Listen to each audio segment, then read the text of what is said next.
നമസ്കാരം. മലയാളി വാർത്ത ഇൻസൈഡിലേക്ക് സ്വാഗതം. ഗസ മുനമ്പ് തങ്ങൾ പിടിച്ചെടുക്കുമെന്ന് ഇസ്രായേൽ പ്രധാനമന്ത്രി ബെഞ്ചമിൻ നെതന്യാഹു.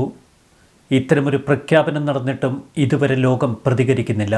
ലോകം നിസ്സംഗതയോടെ ഗാസ യുദ്ധം നോക്കി നിൽക്കുന്നതിൽ ഒന്ന് രണ്ട് കാരണങ്ങളുണ്ട്. ഇസ്രായേൽ ബന്ദികളെ ഇതുവരെ ഹമാസ് വിട്ടുകൊടുത്തിട്ടില്ല.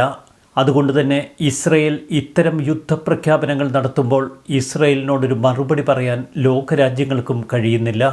ഗസ മുനമ്പിൽ ഇപ്പോൾ കാണുന്നത് അത്ഭുത കാഴ്ചകളാണ്.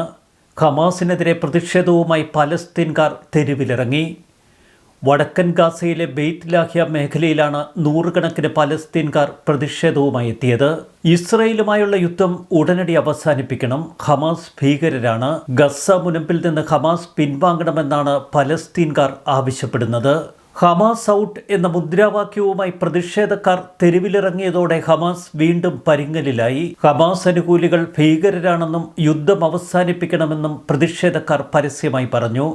2 പതിറ്റാണ്ടിനിടയിൽ ആദ്യമായാണ് ഇത്തരം കാഴ്ചകൾ. കഴിഞ്ഞ 2 പതിറ്റാണ്ടായി ഗസ മുനമ്പ് തങ്ങളുടെ കൈപ്പിടിയിൽ വെച്ച് ഞെരിച്ചുടയ്ക്കുകയാണ് ഹമാസ്. ഇതിനിടയിൽ മുഖം മൂടി ധരിച്ച ചില ആയുധധാരികൾ പ്രതിഷേധക്കാർക്കിടയിലെത്തി ഭീഷണിപ്പെടുത്തി അവരോട് പിന്മാറാൻ ആവശ്യപ്പെട്ടു. എന്നാൽ പ്രതിഷേധക്കാർ കട്ടയ്ക്ക് നിന്നതോടെ ഹമാസുകാർ ഓടിമറഞ്ഞു. ഗസയിലെ ഈ പ്രത്യേക സാഹചര്യം ഉപയോഗിച്ച് അതിശക്തമായ സമ്മർദ്ദമാണ് ഇസ്രായേൽ ഹമാസിന് മേൽ നടത്തുന്നത്. ഇസ്രായേൽ പ്രതിരോധ മന്ത്രി ഇസ്രായേൽ കാറ്റ്സ് ഗസ നിവാസികളോട് പറഞ്ഞു, ഹമാസിനെ നിങ്ങൾ ഗസ മുനമ്പിൽ നിന്ന് പൂർണ്ണമായി നീക്കം ചെയ്യുക, ഞങ്ങളുടെ ബന്ധികളെ മോചിപ്പിക്കുക, അല്ലെങ്കിൽ ഈ യുദ്ധം അനിശ്ചിതമായി തുടരും. അതുമാത്രമാണ് ഇനി നിങ്ങൾക്ക് മുന്നിലുള്ള പോംവഴി. ബുധനാഴ്ച ഉച്ചകഴിഞ്ഞാണ് ഗസ മുനമ്പിലെ നിവാസികളെ ഇസ്രായേൽ കാറ്റ്സ് അഭിസംബോധന ചെയ്തത്. ഹമാസിനെ നീക്കം ചെയ്യണമെന്നും എല്ലാ ബന്ധികളെയും മോചിപ്പിക്കണമെന്നും അദ്ദേഹം പലസ്തീനികളോട് ആവശ്യപ്പെട്ടു. ഗസയിലെ കൂടുതൽ പ്രദേശങ്ങളിലേക്ക് IDF അവരുടെ പ്രവർത്തനം ശക്തമാക്കും. നിങ്ങൾ ആ പ്രദേശങ്ങളിൽ നിന്നൊക്കെ ഒഴിഞ്ഞു പോകേണ്ടി വരും. കൂടുതൽ പ്രദേശങ്ങൾ ഗസ നിവാസികൾക്ക് ഇനിയും നഷ്ടപ്പെടും. ഗസയുടെ പുനരുദ്ധാരണ പദ്ധതികളും ഞങ്ങൾ തയ്യാറാക്കി കഴിഞ്ഞു. ഗസ മുനമ്പിലുള്ള ബെയ്ത്ത് ലാഹിയ നിവാസികളെ നിങ്ങൾ കണ്ടുപഠിക്കുക. ഗാസയിൽ നിന്ന് ഹമാസിനെ നീക്കം ചെയ്യണമെന്നും എല്ലാ ഇസ്രായേലി ബന്ദികളെ ഉടൻ മോചിപ്പിക്കണമെന്നും കാറ്റ്സ് ആവശ്യപ്പെട്ടു. ആദ്യത്തെ സിൻവാർ ഗാസ നശിപ്പിച്ചു. രണ്ടാമത്തെ സിൻവാർ തൻ്റെ ഹമാസ് കൊലപാതകികൾക്കും ബലാത്സംഗികൾക്കുമൊപ്പം തൻ്റെ അഴിമതി നിറഞ്ഞ ഭരണം നിലനിർത്താൻ പൊരുതിക്കൊണ്ടിരിക്കുന്നു. അയാൾ സ്വന്തം കൈകൊണ്ട് ഗാസയുടെ പകുതിയാണ് ഇപ്പോൾ കത്തിച്ചു കളഞ്ഞത്. ഹമാസിന്റെ നേതാക്കൾ അവരുടെ കുടുംബങ്ങളുമായി തുരങ്കങ്ങളിലോ ആഡംബര ഹോട്ടലുകളിലോ താമസിക്കുന്നു. കോടിക്കണക്കിന് വിദേശ ബാങ്ക് അക്കൗണ്ടുകളുണ്ട് അവർക്ക്. നിങ്ങളെ അവർ ബന്ദികളായി ഉപയോഗിക്കുന്നു. ഹമാസ് നിയന്ത്രണത്തിലുള്ള ഗാസ മുനമ്പിൽ നടന്ന ഒരു അപൂർവ പ്രതിഷേധത്തെ തുടർന്നാണ് താൻ ഇത്തരം കാര്യങ്ങൾ തുറന്നു പറയുന്നത് എന്ന് ഇസ്രായേൽ കാറ്റ്സ് പറഞ്ഞു. ഗസ മുനമ്പിന്റെ വടക്കൻ ഭാഗത്തുള്ള ഇന്തോനേഷ്യൻ ആശുപത്രിക്ക് മുന്നിലും പ്രതിഷേധങ്ങൾ നടന്നു.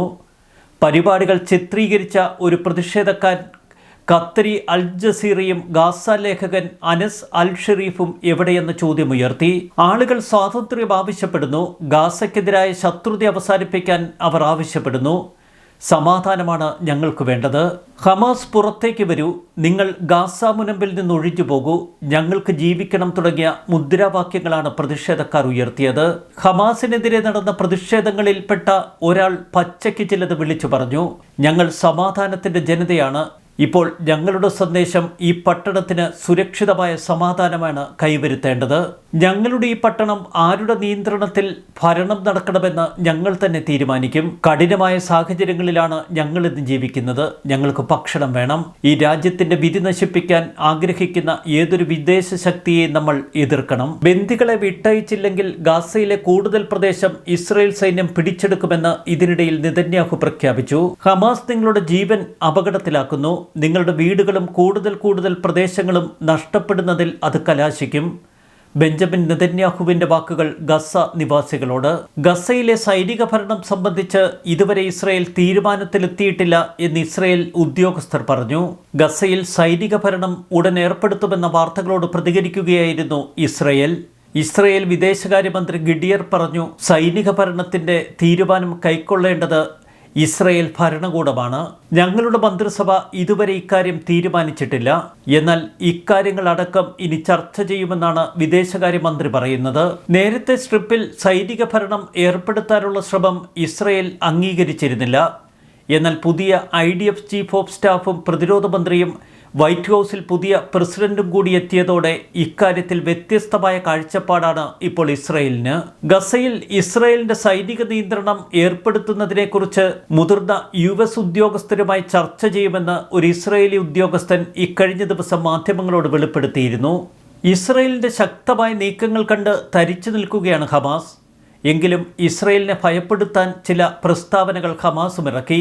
ഇസ്രയേലിന്റെ ബന്ദികൾ ശവപ്പെട്ടികളിൽ തിരിച്ചെത്തുമെന്നാണ് ഹമാസ് ഭീഷണി മുഴക്കിയിരിക്കുന്നത്. ഇസ്രയേലിന്റെ തെക്കൻ അതിർത്തിയോട് ചേർന്നുള്ള സിംബ്രത്തിൽ 2 റോക്കറ്റുകൾ പതിച്ചു. ഇസ്ലാമിക് ജിഹാദാണ് റോക്കറ്റുകൾ അയച്ചത്.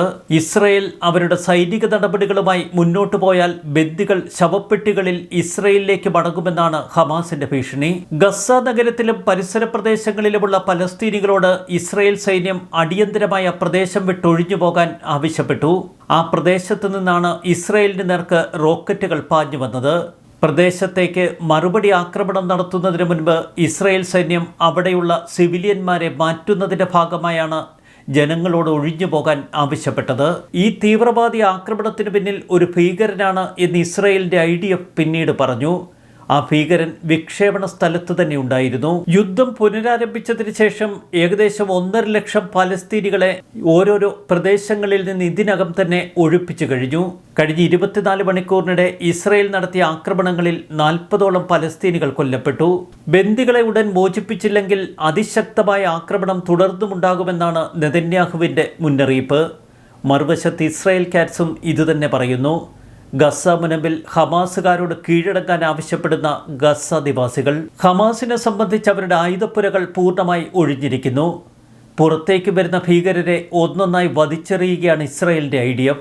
അതുകൊണ്ട് തന്നെ അധികം പിടിച്ചു നിൽപ്പ് ഇനി എളുപ്പമല്ല. ശക്തമായ നീക്കങ്ങൾക്കൊടുവിൽ ഗസ മുനമ്പ് പൂർണ്ണമായി ഇസ്രയേൽ സൈനിക ഭരണത്തിലാക്കുമോ എന്ന ആശങ്കയും ബാക്കി.